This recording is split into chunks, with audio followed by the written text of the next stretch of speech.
എൻ്റെ എല്ലാ പ്രിയപ്പെട്ട കൂട്ടുകാർക്കും നമസ്കാരം. ഇന്ന് ചെമ്മീൻ ബിരിയാണിയാണ് കുക്ക് ചെയ്യുന്നത്. വളരെ ഈസിയായി പഠിക്കാം, വളരെ ടേസ്റ്റിയായി. 1/2 കിലോ ചെമ്മീനാണ് എടുത്തിരിക്കുന്നത്. ഞങ്ങളുടെ നാട്ടിൽ കൊഞ്ചെന്നാണ് പറയുന്നത്.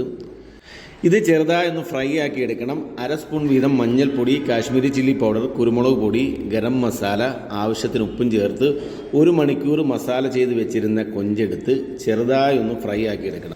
നല്ല വെളിച്ചെണ്ണയിൽ ചെറിയ തീയിൽ 2-3 മിനിറ്റ് മതി കൊഞ്ച് ഫ്രൈ ആവാൻ. ഈ മസാലയൊക്കെ കൊഞ്ചിനകത്തൊന്ന് പിടിക്കാൻ വേണ്ടിയാണ് നമ്മളൊന്ന് ഫ്രൈ ആക്കുന്നത്. ഇത് ഫ്രൈ ആക്കാതെ നമുക്ക് ബിരിയാണി ഉണ്ടാക്കാം.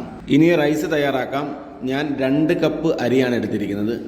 ഏത് റൈസ് വേണമെങ്കിലും ഉപയോഗിക്കാം. ഞാൻ കോലൻ റൈസാണ് ഉപയോഗിച്ചിരിക്കുന്നത്. ഇതിന് 5 ഗ്ലാസ് വെള്ളമാണ് നമ്മൾ ചേർക്കുന്നത്.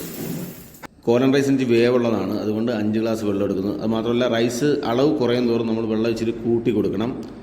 പിന്നെ ഈ കൊഞ്ച് റോസ്റ്റിനകത്ത് ഒരുപാട് മസാലയ്ക്കകത്ത് നമ്മൾ ദമ്മാക്കുന്നില്ല ചോറ്, അതുകൊണ്ടാണ് നമ്മൾ 5 കപ്പ് വെള്ളം എടുത്തത്. 3 കപ്പ് വെള്ളവും 1 ഗ്ലാസ് 1-ാം പാലും 1 ഗ്ലാസ് 2-ാം പാലും. ഈ തേങ്ങാപ്പാൽ ഒഴിക്കുമ്പോൾ വളരെ ടേസ്റ്റാണ്. 2 സ്പൂൺ വെളിച്ചെണ്ണയും 1/2 മുറി നാരങ്ങാ നീരും. ഞാൻ സാധാരണ ചെയ്യാറുള്ളത് പോലെ ഇഞ്ചി, വെളുത്തുള്ളി, പച്ചമുളക് ചതച്ചത്, ആവശ്യത്തിന് ഉപ്പും ചേർത്ത് വെള്ളം തിളച്ച് വരുമ്പോൾ നമുക്ക് റൈസ് ഇടാം. റൈസ് ഒന്ന് വെന്ത് വന്നതിന് ശേഷമേ 1-ാം പാൽ ചേർക്കാവുള്ളൂ. അത് ചേർത്ത് ഒരു 10-20 മിനിറ്റ് ചെറിയ തീയിൽ അടച്ചു വെക്കുക.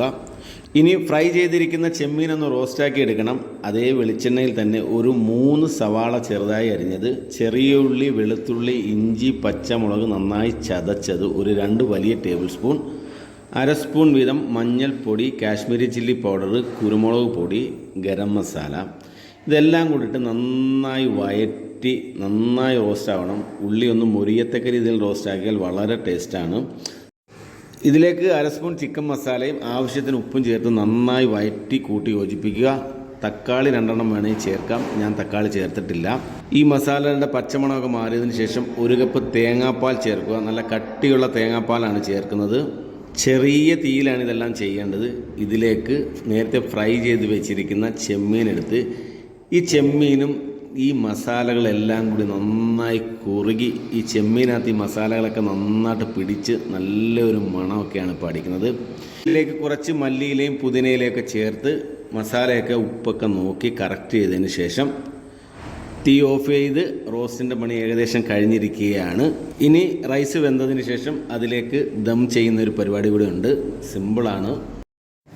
റൈസ് ഇപ്പോൾ ഒരു 50% വെന്തിരിക്കുകയാണ്. ഇതിലേക്കൊരു ക്യാരറ്റ് കൂടെ ചോപ്പ് ചെയ്തിടുക. വേണമെങ്കിൽ ഇട്ടാൽ മതി. ഇതെല്ലാം കൂടെ ഒന്ന് കൂട്ടി യോജിപ്പിച്ച് റൈസ് വെന്ത് വരുന്ന സമയത്ത് റൈസും വെള്ളവും സമമാകുമ്പോൾ 1-2 സ്പൂൺ നെയ്യും ചേർത്ത് നന്നായി ഒന്ന് ഇളക്കി വെള്ളം അല്പം കൂടി വറ്റിയതിന് ശേഷം തയ്യാറാക്കി വെച്ചിരിക്കുന്ന കൊഞ്ച് റോസ്റ്റ്, ചെമ്മീൻ റോസ്റ്റ് എടുത്തിട്ട് ഈ റൈസിൻ്റെ മുകളിലായി കംപ്ലീറ്റ് ഇട്ടതിന് ശേഷം, റൈസ് പൂർണ്ണമായി വെന്തിട്ടില്ല ഇപ്പോൾ, ഇനി ഒരു ഫോയിൽ പേപ്പർ വെച്ച് അടച്ച് ഒരു ചെറിയ വെയിറ്റും അതിൻ്റെ മുകളിൽ വെച്ച് ഒരു 20 മിനിറ്റ് ചെറിയ തീയിൽ ദമ്മാക്കി എടുക്കണം. ഇതുപോലെ തന്നെ ദമ്മാക്കി എടുത്താൽ ബിരിയാണിക്ക് അടിപൊളി ടേസ്റ്റാണ്. പല രീതിയിലും ആൾക്കാർ കൊഞ്ച് ബിരിയാണി ചെയ്യുന്നുണ്ട്. അങ്ങനെ ബിരിയാണി ഞാൻ ദം പൊട്ടിച്ചിരിക്കുകയാണ്. അടിപൊളി ടേസ്റ്റാണ്, നല്ല മണവും, വളരെ സൂപ്പറായിട്ടുള്ളൊരു ബിരിയാണിയാണിത്. സമയം കിട്ടുമ്പോഴൊക്കെ കുറച്ച് കൊഞ്ച് വാങ്ങിച്ചാൽ വളരെ ഈസിയായിട്ട് ചെയ്യാൻ പറ്റുന്ന ഈ ബിരിയാണിയാണ്. നിങ്ങളൊന്ന് ചെയ്ത് നോക്ക്, സൂപ്പറായിരിക്കും.